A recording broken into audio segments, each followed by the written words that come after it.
करते हैं जिसको हम बोलते हैं एंटीबायोटिक।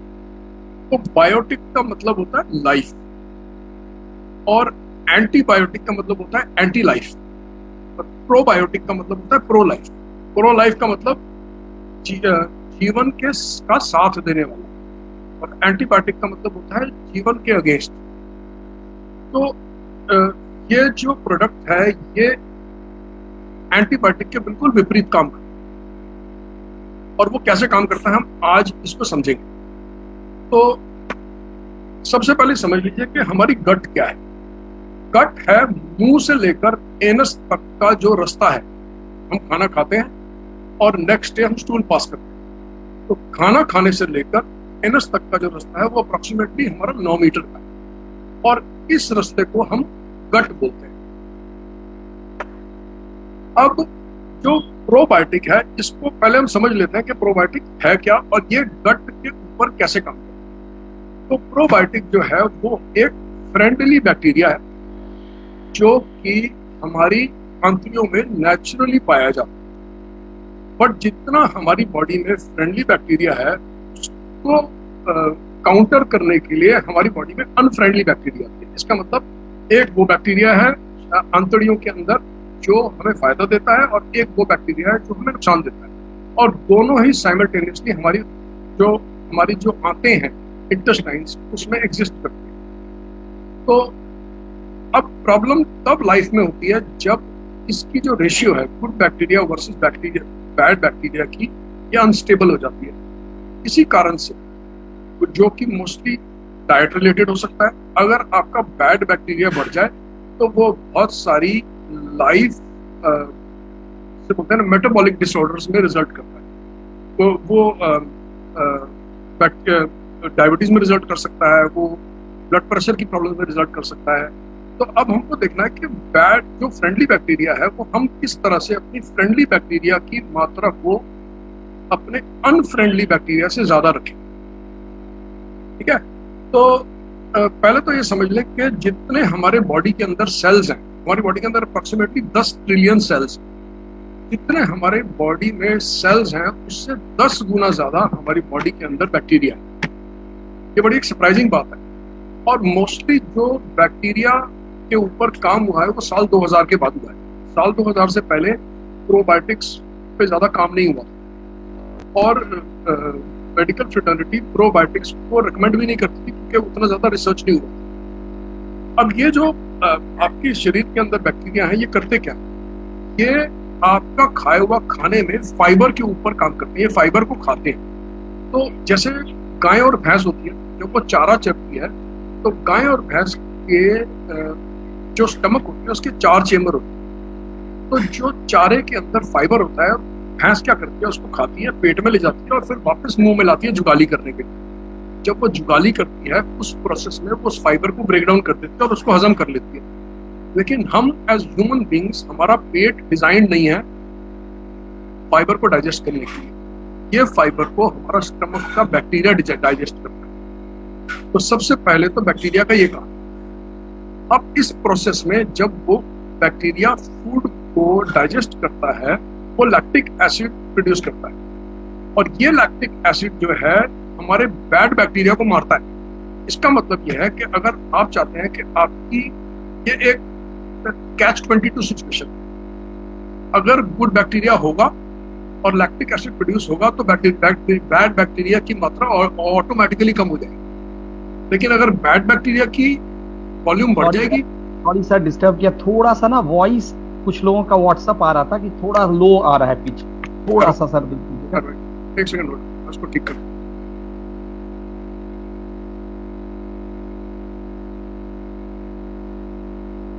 मैं ठीक करता हूँ, फैन है ना, फैन की वजह से आ रहा हूँ मैं, ऐसी करता हूँ।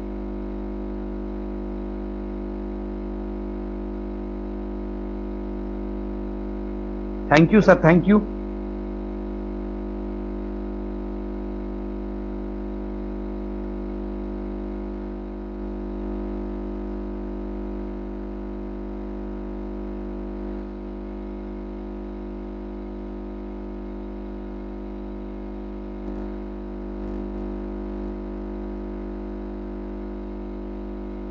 आप बताइएगा जो अगर बेटर है कि नहीं।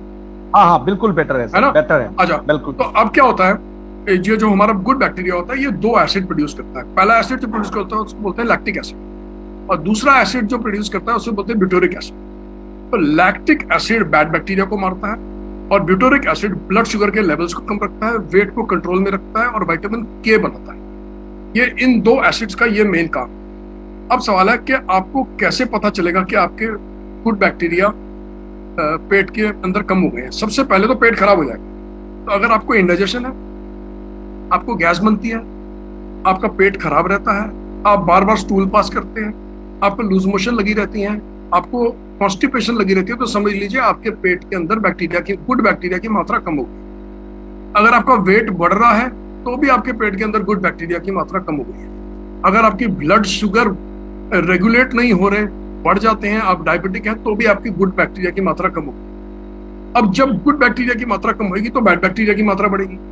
जब बैड बैक्टीरिया की मात्रा बढ़ेगी तो बैड बैक्टीरिया जब उसी खाने को प्रोसेस करेगा तो गैस प्रोड्यूस करेगा। तो अगर आप उस तरह के इंसान है कि खाना खाते ही ब्लोटिंग हो जाती है, खाना खाते ही आपको गैस बन जाती है, तो आप कंसिडर करें कि आपके गुड बैक्टीरिया कम हो गए और बैड बैक्टीरिया बढ़ गए।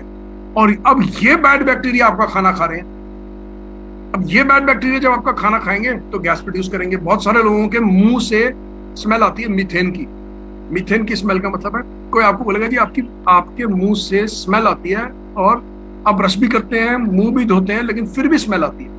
तो वो स्मेल जो है बैड बैक्टीरिया के खाना खाने की वजह से जो गैस प्रोड्यूस होती है वो हमारे मुंह से निकलती है, जिसकी वजह से लोग का मुंह स्मेल करता है। अब जब गुड बैक्टीरिया की मात्रा ठीक रहेगी तो वो हमारी पित्त की थैली में प्रोड्यूस होने वाला जो बाइल है उसको रिसाइकल करेगा। क्या होता है, पित्त की थैली में से बाइल बनता है। ये बाइल आपकी फैट को डाइजेस्ट करता है, और डाइजेस्ट करने के प्रोसेस के बाद इस बाइल को रिसाइकल किया जाता है। बाइल बहुत ही जरूरी और एक्सपेंसिव चीज है हमारी डाइजेशन के लिए। तो हमारी बॉडी इसको वेस्ट नहीं होने देती, इसको दोबारा से रिसाइकल करती है। अगर आपके पेट में इंटेस्टाइन्स में बैड बैक्टीरिया की मात्रा कम ज्यादा और गुड बैक्टीरिया की मात्रा कम होगी तो बॉडी की बाइल को रिसाइकल करने की एफिशिएंसी कम हो जाएगी, और उसकी वजह से स्टूल हार्ड आएगा, और स्टूल जैसे बोलते हैं लुब्रिकेटेड नहीं होएगा। इसका मतलब है आप कॉन्स्टिपेशन हो जाएगी, क्योंकि बाइल जो है वो आपके स्टूल को लुब्रिकेशन देता है, ताकि स्टूल आराम से, जब आप सुबह टॉयलेट पे बैठे तो स्टूल आराम से बाहर निकल जाए। उसकी लुब्रिकेशन बाइल से होती है। तो अगर बाइल रिसाइकल नहीं होगा तो कम बनेगा तो ज्यादा गाढ़ा हो जाएगा, जब ज्यादा गाढ़ा हो जाएगा उसमें स्टोन बन जाएगा। तो इसका मतलब है गुड बैक्टीरिया होने से बाइल प्रॉपरली रिसाइकल होता है और बहुत सारी बीमारियां नहीं लगती। Next point number 6, good bacteria body को डिटॉक्सिफाई करता है। एक बड़े साल तक जब रिसर्च हुई बैक्टीरिया के ऊपर तो ये जाना गया कि एक्चुअली में हम जो खाना खाते हैं वो हमारा न्यूट्रिशन नहीं है। हम जो खाना खाते हैं वो हमारे बैक्टीरिया का न्यूट्रिशन है। हमारा बैक्टीरिया हमारा खाना खाता है, उस प्रोसेस में कुछ एंजाइम्स बनाता है, वो एंजाइम्स हमारा न्यूट्रिशन होते हैं। अगर गुड बैक्टीरिया कम होगा तो वो एंजाइम्स नहीं बनेंगे, तो वो हमें न्यूट्रिशन नहीं मिलेगा। तो एक्चुअली में देखा जाए तो आप अपना खाना सिर्फ अपना पेट भरने के लिए नहीं खा रहे, आप अपना खाना बैक्टीरिया के लिए खा रहे हैं, ताकि वो बैक्टीरिया एफिशिएंटली काम करे और खाने को डाइजेस्ट करने के प्रोसेस में कुछ न्यूट्रिशन प्रोड्यूस करे जो आपके लिए बेनिफिशियल हो। इसलिए पेट के बैक्टीरिया का भरी मात्रा में बैड बैक्टीरिया से ज्यादा होना बहुत जरूरी है। नेक्स्ट, ये एंटीऑक्सीडेंट का काम करता है। एंटीऑक्सीडेंट का मतलब कि जब आपके बैक्टीरिया ज्यादा होंगे तो ये जो ऑक्सीजन का जो बाई प्रोडक्ट होता है, क्या होता है, जब ऑक्सीजन की मात्रा ऑक्सीजन ब्लड में आती है तो ब्लड में आने के बाद ऑक्सीजन अपना एक एटम लूज कर जाती है, और वो एक ऑक्सीजन लूज करने की वजह से वो ब्लड ऑक्सीडाइज होता है। उस ऑक्सीडाइजेशन को कम करने के लिए हमें एंटीऑक्सीडेंट खाना चाहते हैं। मोस्टली लोग क्या है, इस ग्रुप पे सब लोगों को पता है एंटीऑक्सीडेंट कोई चीज होती है, क्योंकि जो लोग सप्लीमेंट के बिजनेस में है, सप्लीमेंट के काम में है, उनको पता है बहुत सारे सप्लीमेंट्स एंटीऑक्सीडेंट होते हैं। एंटीऑक्सीडेंट क्या करता है, वो एटम ऑक्सीजन का जिसने अपना एक इलेक्ट्रॉन लूज कर दिया होता है और वो अनस्टेबल हो जाता है, जैसे लोहे को जंग लगता है, वैसे ही अनस्टेबल एटम जो है ऑक्सीजन का वो किसी बॉडी के अंदर किसी चीज को चिपकने की कोशिश करता है, अनलेस हम उसको एक एटम और ना दे दें। तो गुड बैक्टीरिया हमारे एंटीऑक्सीडेंट्स को हमारे ऑक्सीडेंट्स को न्यूट्रलाइज करता है, एंटीऑक्सीडेंट प्ले करता है। नंबर 8, आपका फोन ही नहीं है।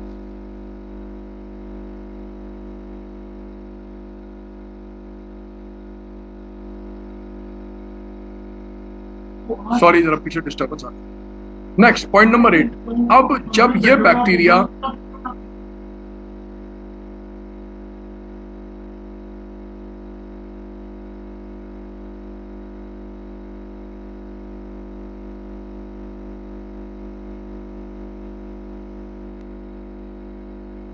सॉरी अच्छा नेक्स्ट पॉइंट नंबर 8, जो प्रोबायोटिक है ऑब्वियसली जब ये हमारे फूड को डाइजेस्ट करता है तो हमारा डाइजेशन भी नॉर्मल होता है इससे।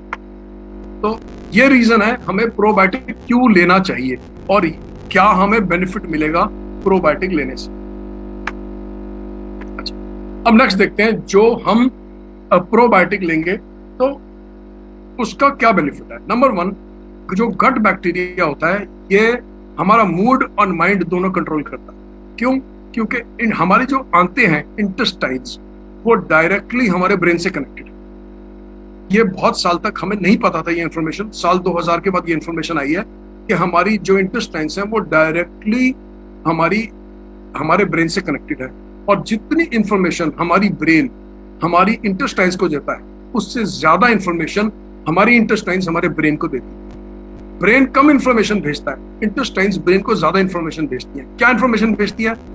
इंटेस्टाइन्स का माहौल कैसा है, कौन से एंजाइम्स की रिक्वायरमेंट है, कौन कौन सा खाना आया हुआ है जिसके लिए जो जो एंजाइम्स चाहिए, ताकि ब्रेन वहां पे इंफॉर्म करे कि ये एंजाइम्स सेक्रीट करने की जरूरत है, कितनी मात्रा में।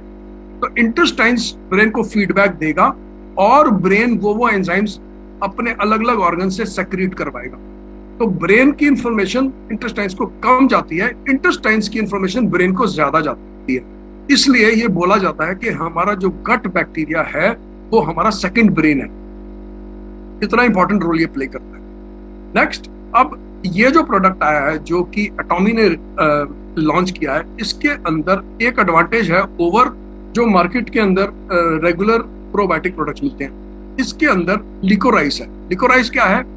लिकोराइस एक सप्लीमेंट है जो कि ऐड किया गया है इसके अंदर, और उसका फंक्शन क्या है? ये बहुत एंटी अल्सर प्रोडक्ट है। इसका मतलब है कि अगर कोई पेशेंट या कस्टमर आपके पास आता है जो बोलता है मेरे पेट में अल्सर है, मेरे पेट के अंदर छाले निकले हुए हैं, मेरी आंतड़ियों में सूजन है, मेरे पेट के अंदर सूजन है, मतलब कहने का मतलब है मुंह से लेकर एनस तक कहीं पे भी किसी टाइप का अल्सर है, किसी टाइप का अल्सरेटिव कोलाइटिस है, तो ये प्रोडक्ट उनको दिया जा सकता है क्योंकि ये इसके अंदर लिकोराइस है जो कि एंटी अल्सर प्रोडक्ट है। अगेन, कोई कस्टमर कंप्लेंट करता है मेरे को गैस्ट्रिक प्रॉब्लम है, बहुत गैस बनती है, ये प्रोडक्ट उसको दिया जा सकता है क्योंकि इसके अंदर लिकोराइस है। लिकोराइस की बहुत सारी इंफॉर्मेशन आप यूट्यूब पे भी पढ़ सकते हो, देख सकते हो इसके क्या बेनिफिट्स हैं, जिनमें से ये टॉप जो है 3 बेनिफिट्स हैं। और मार्केट के अंदर एक भी प्रोडक्ट ऐसा नहीं है जो प्रोबायोटिक के साथ लिकोराइस देता हो।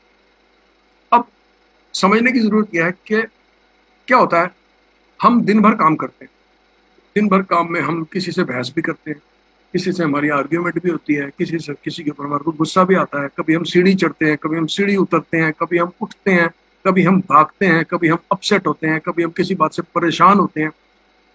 ये सारे को हम स्ट्रेस बोलते हैं। और स्ट्रेस को बॉडी के अंदर एक हार्मोन हैंडल करता है जिसको बोलते हैं कॉर्टिसोल। इसका मतलब है आप सुबह 7 बजे उठे, कंसिडर करो आप 7 बजे उठे और 10 बजे सो गए, 10 बजे से सुबह 7 बजे से 10 बजे तक ये हार्मोन आपको जिंदा रखेगा। कैसे? जब आपको गुस्सा आएगा तो आपकी ब्लड रिक्वायरमेंट ब्रेन को बढ़ जाएगी, जब आप भागेंगे तो आपकी ब्लड रिक्वायरमेंट आपके हार्ट को बढ़ जाएगी। तो कोर्टिसोल का काम है ये मैनेज करना कि कब ब्लड रिक्वायरमेंट को बढ़ाना है, कब न्यूट्रिशनल रिक्वायरमेंट को बढ़ाना है। और इस वजह से कोर्टिसोल हमारे स्ट्रेस लेवल्स को पूरा दिन हैंडल करता है। कोर्टिसोल ऊपर जाता है, नीचे जाता है, किसी से आपकी बहस होगी कोर्टिसोल ऊपर चला जाएगा, आपने 10 फ्लोर सीढ़ी चढ़नी है कोर्टिसोल ऊपर चला जाएगा, आपको किसी बात पे आप अपसेट है कोर्टिसोल ऊपर चला जाएगा। लेकिन जब आप रात को सो जाते हैं तो ये कोर्टिसोल एक्टिविटी बंद हो जाती है। जैसे ही अंधेरा होता है कोर्टिसोल एक्टिविटी बंद हो जाती है। उस वक्त नींद के हार्मोन्स आ जाते हैं। जब आंखें सेंस करती हैं कि अंधेरा हो गया है तो नींद के हार्मोन्स आ जाते हैं। लेकिन ह्यूमन बींग्स में एक प्रॉब्लम है, टेक्निकली 10 बजे 7 बजे के बाद कोर्टिसोल एक्टिविटी कम होनी शुरू हो जाती है, 10 बजे तक खत्म हो जानी चाहिए। लेकिन ह्यूमन बींग्स की कोर्टिसोल एक्टिविटी बिस्तर में लेटने के बाद भी चलती रहती है, क्योंकि वो सोचते रहते हैं। अगर वो अपसेट है तो सोचते रहते हैं, परेशान है तो सोचते रहते हैं, पेमेंट नहीं आ रही तो सोचते रहते हैं, कोई रिलेशनशिप में झगड़ा हो गया तो सोचते रहते हैं, और कभी कभी पूरी रात सोचते रहते हैं।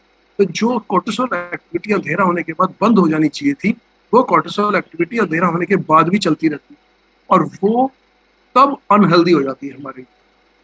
रात को अगर आप कोई बुरा सपना देख रहे हैं तो वो सपने को हैंडल करने के लिए भी कोर्टिसोल चाहिए। तो लिकोराइज क्या करता है, आपके स्ट्रेस को लोअर करता है बाय मैनेजिंग योर कोर्टिसोल। ये एक अडेप्टोजन है। अडेप्टोजन का मतलब कि अगर कोर्टिसोल कम है तो बढ़ा देगा, कोर्टिसोल ज्यादा है तो कम कर देगा। ये लिकोराइज की प्रॉब्लम। तो इसका मतलब है कि अगर आप इस प्रोडक्ट को किसी को, जो इंसान के स्ट्रेस लेवल्स हाई हैं, दिन भर उनको कुछ ना कुछ हैंडल करना पड़ता है, तो उनको आप ये प्रोडक्ट दे सकते हैं स्ट्रेस लेवल्स को लोअर करने। तो साउंड नहीं आ रही। आ रही है आवाज? आ रही है आवाज? हाँ सर, अब आ रही। अच्छा, मैं थोड़ा इसको स्पीकर को ऊपर कर देता हाँ हाँ हूं, प्लीज ठीक है? सर। तो इसलिए जैसे मैंने आपसे शेयर किया, इसमें पॉइंट नंबर नेक्स्ट जो वाइट स्क्रीन है उसमें पॉइंट नंबर 1 है गट ब्रेन कनेक्शन। इसका मतलब है कि आपके पेट का बैक्टीरिया आपके ब्रेन से कनेक्टेड, ठीक है? अब गट बैक्टीरिया क्या कर सकता है? गट बैक्टीरिया के अंदर एक एबिलिटी है, वो एबिलिटी है जीन एक्सप्रेशन चेंज करने की। जीन एक्सप्रेशन का मतलब ये होता है, सपोज करो आपकी फैमिली में डायबिटीज की हिस्ट्री है, इसका मतलब एलोपैथी के हिसाब से देखें तो आप डायबिटीज प्रोन हो। इसका मतलब जेनेटिकली आपके अंदर डायबिटीज होने की के चांसेस।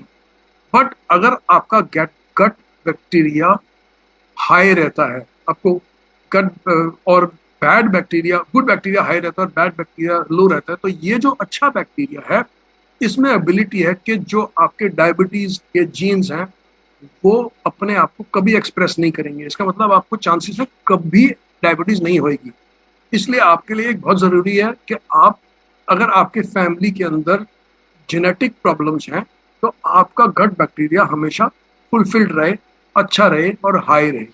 यह आपको जेनेटिकली बहुत हेल्प करेगा किसी बीमारी से बचने की। इसका मतलब है कि अगर if there is a young fellow, ऐसा इंसान जिसको कोई प्रॉब्लम नहीं है लेकिन जिसकी फैमिली में जेनेटिक प्रॉब्लम्स की हिस्ट्री है, ऐसे आदमी को लाइफ लॉन्ग इस तरह का प्रोडक्ट इस्तेमाल करना चाहिए मेरे हिसाब से, ठीक है? तो इसलिए हमेशा बोला जाता है what you eat is your bacteria, because this bacteria will make all the enzymes that you need. और इंटरेस्टिंग चीज, जो ह्यूमंस का गट देखो, गट बैक्टीरिया तो भैंस का भी होता है, गट बैक्टीरिया तो शेर का भी होता है, गट बैक्टीरिया तो हिरन का भी होता है, लेकिन जो ह्यूमंस का गट बैक्टीरिया है वो सबसे ज्यादा हाईएस्ट डाइवर्सिटी का है। उसका एक कारण है। उसका कारण ये है कि ह्यूमन बींग्स सबसे ज्यादा डाइवर्स खाना खाते हैं। देखो शेर जो है, एक मिनट फोन आ गया, एक सेकंड होल्ड, कॉल आ गई बीच में।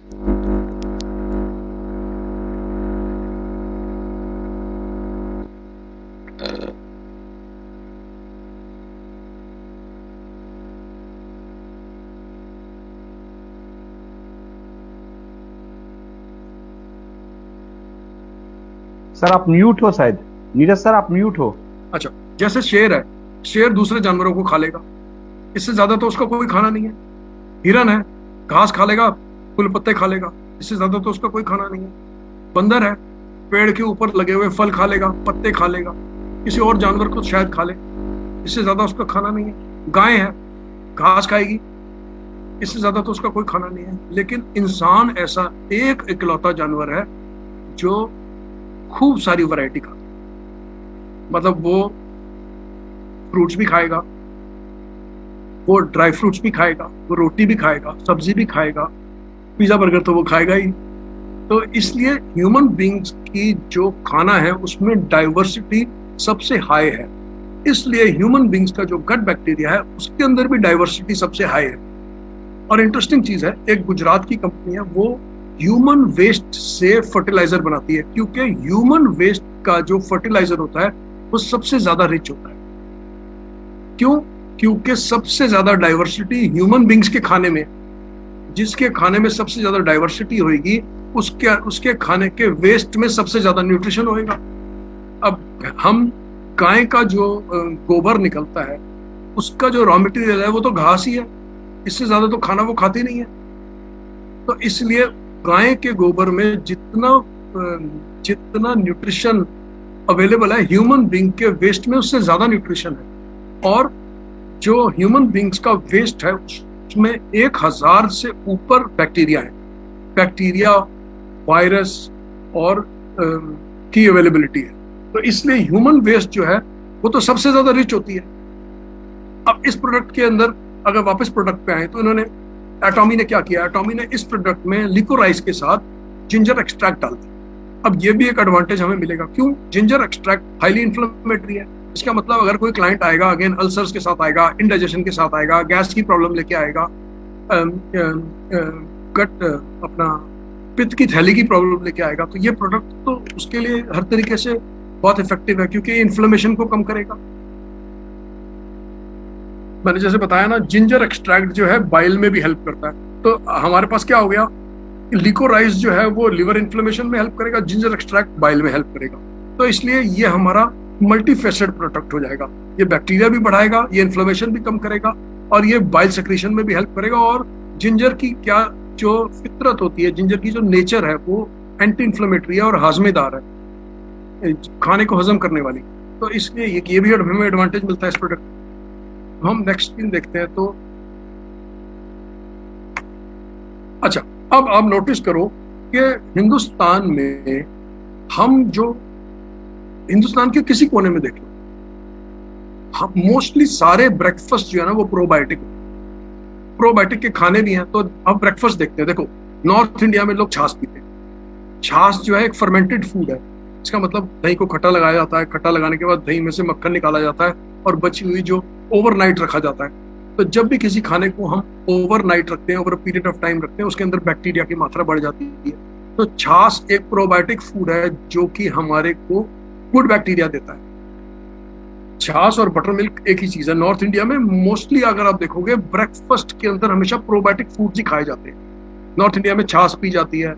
कांजी भी एक नॉर्थ इंडिया का प्रोडक्ट है जो कि गाजर से बनती है, जिसको हम रखते हैं और 3, 4, 5 दिन के अंदर वो फर्मेंट होके उसके अंदर गुड बैक्टीरिया जनरेट होता है और कांजी बन जाती है। कड़ी, नॉर्थ इंडिया में कड़ी चावल एक बहुत फेमस फूड है।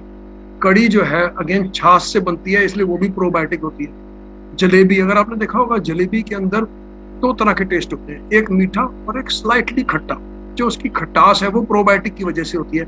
जलेबी का जो मैदा है उसको फर्मेंट किया जाता है ताकि वो फूले। जब वो फूलता है तो उससे जलेबी बनती है।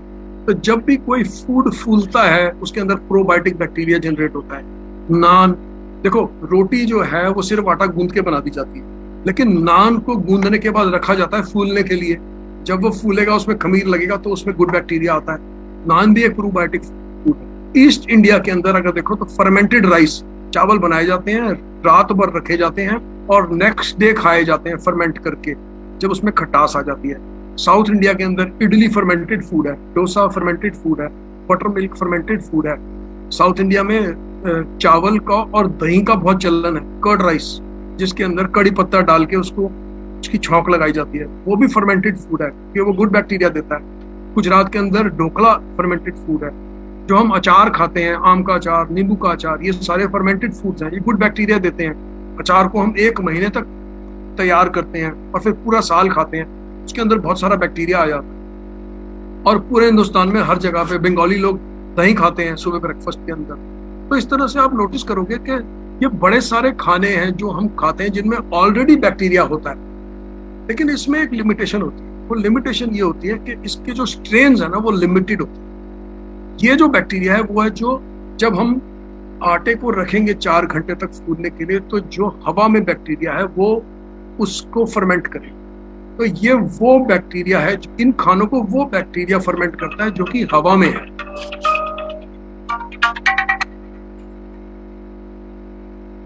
इन खानों को वो बैक्टीरिया फर्मेंट करता है जो कि हवा में होता है। ये इसकी एक लिमिटेशन होती है। जबकि अगर आप नोटिस करो कि जो प्रोबायोटिक का स्ट्रेन हमारे को एटॉमी देता है, इसके अंदर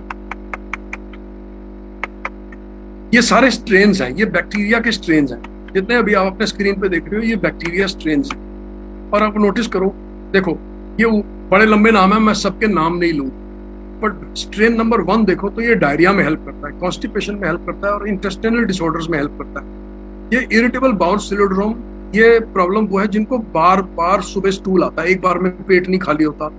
अगर ये ज्यादा बिगड़ जाए तो सूजन भी हो जाती है, आंतों के अंदर सूजन हो जाती है। ये स्ट्रेन इस एरिया में हेल्प करता है। और सेकंड स्ट्रेन देखोगे तो वो लंग इन्फेक्शन में हेल्प करता है। अब आप पूछोगे लंग इन्फेक्शन का बैक्टीरिया के स्ट्रेन से क्या कनेक्शन? तो पोस्ट कोविड में लंग इन्फेक्शन होती है, लंग इन्फेक्शन से आदमी बाहर निकला होता है। तो इसका मतलब है ये प्रोडक्ट, और ये जो मैं इन्फॉर्मेशन आपको दे रहा हूँ ये एटॉमिक की वेबसाइट पे भी अवेलेबल है। ये लंग इन्फेक्शन के अंदर, इसका मतलब ये प्रोडक्ट आप उन लोगों को दे सकते हो जो पोस्ट कोविड से बाहर निकले। ठीक है, अब ये कैसे ठीक करेगा? ये ऐसे ठीक करेगा कि ये जब गुड बैक्टीरिया की मात्रा पेट में बढ़ेगी तो डाइजेशन ठीक होगा। जब डाइजेशन ठीक होगा तो खाने की अब्जॉर्प्शन बेटर होगी। जब खाने की अब्जॉर्प्शन बेटर होगी तो बॉडी को न्यूट्रिशन बेटर मिलेगा। जब बॉडी को न्यूट्रिशन बेटर मिलेगा तो बॉडी हर ढंग से अपने आप को रिपेयर करेगी। ठीक है, नेक्स्ट ये अल्सरेटिव कोलाइटिस में हेल्प करता है। अल्सरेटिव कोलाइटिस क्या होता है? ये भी आंतों की सूजन होती है, कभी कभी जब ये बहुत बिगड़ जाती है तो आंतों के अंदर छेद हो जाते हैं, इसको अल्सरेटिव कोलाइटिस बोलते हैं। नेक्स्ट थर्ड स्ट्रेन, ये फूड के ब्रेकडाउन में हेल्प करेगा। इसका मतलब है खाने को ये तोड़ेगा। देखो हम पौधे को मैग्नीशियम पोटेशियम खाद में देते हैं, पौधा उससे अपना खाना बनाता है। जब हम पौधे को खाते हैं तो हमारा शरीर उसी को ब्रेक डाउन करके मैग्नीशियम और पोटेशियम दोबारा से बनाता है। हमारा शरीर इस मैग्नीशियम पोटेशियम को अब्सॉर्ब करता है। इसका मतलब ये बैक्टीरिया हमारे खाने को हजम करने में और उसको अब्सॉर्ब करने में हेल्प करेगी। और again fights of bad organism. Bad organism मतलब बैड बैक्टीरिया। जब गुड बैक्टीरिया की मात्रा बढ़ेगी तो बैड बैक्टीरिया की मात्रा कम होगी। Point number 4, may help in UTI. इसका मतलब है स्त्रियों की ये प्रॉब्लम है, स्त्रियों को यूरिनरी ट्रैक इन्फेक्शन आदमियों से ज्यादा होता है। तो अगर यूटीआई का केस है उस केस में भी ये दिया जा सकता है और ये उसमें बहुत हेल्प करेगा। ये दांतों की कैविटीज में भी हेल्प करेगा। देखो दांत की कैविटी लग गई तो दांत को बचाना बहुत मुश्किल, लेकिन अगर हम प्रोबायोटिक का प्रयोग करते हैं तो ये हमें कैविटी से बचाता है, कैविटी लगने नहीं देता। ठीक है, strain number 5, good source of probiotic opposite antibiotics. अब सपोज करो कोई इंसान बीमार हुआ है और उसने खूब एंटीबायोटिक खाई है, कोरोना में भी एंटीबायोटिक खाई है, या जुकाम हो गया, खांसी हो गया, पेट खराब हो गया, किसी भी प्रॉब्लम में एंटीबायोटिक खाई है, तो ये बहुत जरूरी है कि वो उसके बाद प्रोबायोटिक दिखाए। मोस्टली कभी कभी आजकल डॉक्टर्स एंटीबायोटिक के साथ में ही प्रोबायोटिक चलाते हैं। तो अगर कोई आपके पास केस आता है जो बोलता है मैं तो एंटीबायोटिक खा रहा हूँ, उसको रिकमेंड करो कि आप एंटीबायोटिक खा रहे हो, प्रोबायोटिक साथ में खाओ ताकि आपके पेट का बैक्टीरिया बना रहे। एंटीबायोटिक्स क्या करती हैं? हमारे को ठीक करने के प्रोसेस में जो गुड बैक्टीरिया होता है उसको हमारे आंतड़ियों में मार देती है। Antibiotics is a probiotic killer. तो इसलिए ये बहुत जरूरी है कि अगर आपका पेशेंट एंटीबायोटिक्स पे है या एंटीबायोटिक का कोर्स खत्म कर चुका है, दोनों केसेस में उसको प्रोबायोटिक का कोर्स करवाया जाए। नेक्स्ट देखो ये पॉइंट नंबर 6, ये भी एक स्ट्रेन है। ये गट हेल्थ इंप्रूव करता है, स्ट्रेस लेवल्स को डाउन रखता है, इम्यूनिटी को कम करता है, इन्फ्लेमेशन को कम करता है। आर्थराइटिस के पेशेंट को दिया जा सकता है जो दोनों की दर्द की कंप्लेंट करते हैं, जिनको एलर्जी बहुत ज्यादा होती है, पोलन की एलर्जी होती है, या किसी को अखरोट की एलर्जी होती है, किसी को दूध की एलर्जी होती है। ऐसे भी लोग हैं जो बोलते हैं हम खीरा नहीं खा सकते, खीरा खाते हैं हमारे को गैस बन जाती है, शिमला मिर्च खाते हैं हमारे को गैस बन जाती है, दूध पीते हैं हमारे को गैस बन जाती है। ऐसे पेशेंट को ये दिया जा सकता है। कार्डियोवास्कुलर डिजीज, ऑब्वियसली जब आपके खाने का डाइजेशन इंप्रूव होगा तो वो शरीर में हर चीज को इंप्रूव करेगा, किसी भी बीमारी को हेल्प करेगा। शरीर तो सेल्फ रिपेयरिंग डिवाइस है। जब न्यूट्रिशन मिलेगा तो डाइजेशन बढ़ेगी, जब डाइजेशन बढ़ेगी तो अब्जॉर्प्शन बढ़ेगी, जब अब्जॉर्प्शन बढ़ेगी तो हेल्थ इंप्रूव होगी। ठीक है, complications from smoking, mostly smoking में सबसे ज्यादा लंग्स इन्फेक्ट होती हैं और प्रोबायोटिक की मात्रा जब हम पेट में बढ़ाते हैं तो लंग्स को स्ट्रेंथ मिलती है। अगेन पॉइंट स्ट्रेन नंबर 7, ये एनहांस करता है इम्यूनोलॉजिकल रिस्पॉन्स। इसका मतलब है अगर आपके फ्रेंडली बैक्टीरिया की मात्रा आपके पेट में ज्यादा है तो आपका इम्यून सिस्टम स्ट्रॉन्गर रहेगा, आपको बीमारियों से आपको पता भी नहीं चलेगा आपको बीमारी हो जाएगी और आप उस बीमारी में से निकल जाएंगे। बड़े सारे लोग कोरोना के टाइम में ऐसे भी थे जो कोरोना पॉजिटिव थे लेकिन उनको ना बुखार था, ना उनको खांसी थी, ना उनको जुकाम था, लेकिन रिजल्ट में वो कोरोना पॉजिटिव। डबल चेक करा के भी लोगों ने चेक किया, कभी कभी रॉन्ग रिजल्ट्स पे आए हैं, लेकिन डबल चेक करा के भी बड़े सारे लोगों ने देखा कि वो कोरोना पॉजिटिव थे, लेकिन उसके बावजूद भी कोई सिम्टम्स नहीं थे। इसमें बहुत बड़ा रोल फ्रेंडली बैक्टीरिया का है जो आपके पेट के अंदर। अगेन पॉइंट नंबर 8 हमने अभी डिस्कस किया, एंटीऑक्सीडेंट है, एंटी कैंसर है, एंटी ओबेसिटी है, एंटी डायबिटिक है। डायबिटिक और ओबेसिटी मोस्टली दोनों साथ चलते हैं। तो अगेन कोलेस्ट्रॉल को रिड्यूस कर सकता है, डायरिया को प्रिवेंट करता है। पेट खराब हो और आपने प्रोबायोटिक नहीं खाया तो आपने कुछ नहीं किया। मतलब आई वुड नॉट रेकमेंड कि किसी का पेट खराब हो और उसको पेट खराब में एंटीबायोटिक का कोर्स करने से अच्छा है कि आप पेट खराब में प्रोबायोटिक का कोर्स करें। दोनों का रिपेयर मैकेनिज्म डिफरेंट, एक दवा मारने वाली है और दूसरी जीवन देने वाली है। अगेन प्रिवेंट, पॉइंट नंबर 9 में प्रिवेंट करता है कोल्ड और फ्लू क्योंकि इम्यूनिटी बढ़ाता है। प्रिवेंट करता है सिम्टम्स एलर्जी के क्योंकि इम्यूनिटी बढ़ाता है। प्रिवेंट करता है एक्जिमा क्योंकि इम्यूनिटी बढ़ाता है। Point number 10 again immune system को इम्यून सिस्टम को सपोर्ट करता है, बीमारी की ड्यूरेशन को कम करता है। पॉइंट नंबर 11 हेल्प करता है फेशियल एक्सक्रीशन में, क्योंकि फेशियल एक्सक्रीशन में कैसे हेल्प करेगा, क्योंकि बाइल बनने में है, बाइल को रिसाइकल करेगा। बाइल रिसाइकल होएगा तो पॉटी के अंदर लुब्रिकेशन होएगी, पॉटी में लुब्रिकेशन होएगी तो कॉन्स्टिपेशन नहीं होएगी। पॉइंट नंबर 12 ब्लड प्रेशर को मेंटेन करने में हेल्प करेगा, एंजाइटी और डिप्रेशन में हेल्प करेगा। आपका मूड ठीक नहीं हो तो प्रोबायोटिक का एक सैशे पी लो। आपके स्ट्रेस लेवल ज्यादा हो, प्रोबायोटिक का एक सैशे पी लो। आप बहुत परेशान है, प्रोबायोटिक का एक सैशे पी लो। बहुत पॉजिटिव इफेक्ट होता है कैल्शियम मेटाबॉलिज्म में। हार्ट हेल्थ में कैल्शियम का बहुत बड़ा रोल है, कैल्शियम और मैग्नीशियम का। मैग्नीशियम हार्ट को रिलैक्स करता है और कैल्शियम हार्ट को धक्का मारता है। जो हार्ट का खून फेंकने का मैकेनिज्म है ये कैल्शियम से होता है, और जो हार्ट का रिलैक्स करने का मैकेनिज्म है ये मैग्नीशियम से होता है। तो बैक्टीरिया का कैल्शियम मेटाबॉलिज्म पे बहुत बड़ा इफेक्ट है। अगर कैल्शियम मेटाबॉलिज्म पे इफेक्ट है, इसका मतलब आपकी हार्ट की थ्रो पे इफेक्ट है। ठीक है। Again point number 13 gut health में इंप्रूव करता है। शुगर, ब्लड के अंदर शुगर की मात्रा को सपोर्ट करता है, इंसुलिन रेजिस्टेंस को इंप्रूव करके। इसका मतलब अगर आपकी इंसुलिन ठीक बन रही है तो ब्लड शुगर अपने आप कम होगी। ब्लड लिपिड्स को इंप्रूव करता है, लिपिड से मतलब है कोलेस्ट्रॉल, लिपिड से मतलब ट्राइग्लाइसराइड्स।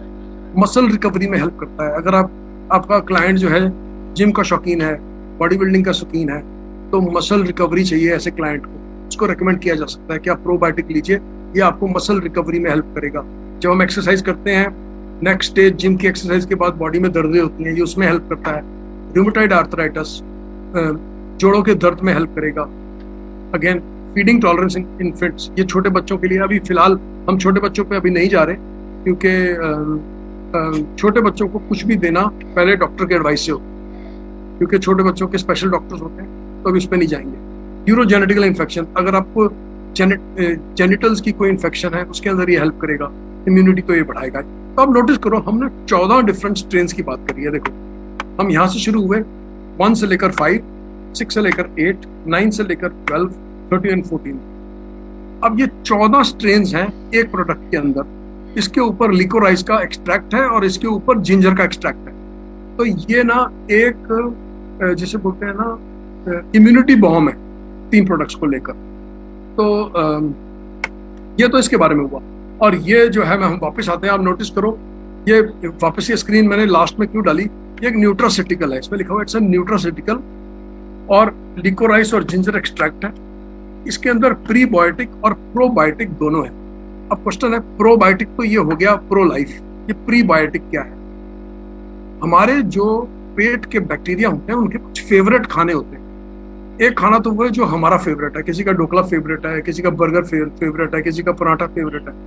ऐसे ही हमारा जो बैक्टीरिया है उसका भी कुछ ना कुछ फेवरेट होता है। तो जो प्रीबायोटिक है ना, ये एक ही प्रोडक्ट के अंदर प्रीबायोटिक डाल दिया है। ये वो खाना है जो बैक्टीरिया को बहुत पसंद है। तो हम क्या कर रहे हैं, अपने सिस्टम के अंदर प्रोबायोटिक भेज रहे हैं, साथ में उसका खाना भी भेज रहे हैं, ताकि जब ये सिस्टम के अंदर जाए ये बैक्टीरिया प्रीबायोटिक के खाने को खा के स्ट्रांग हो जाए।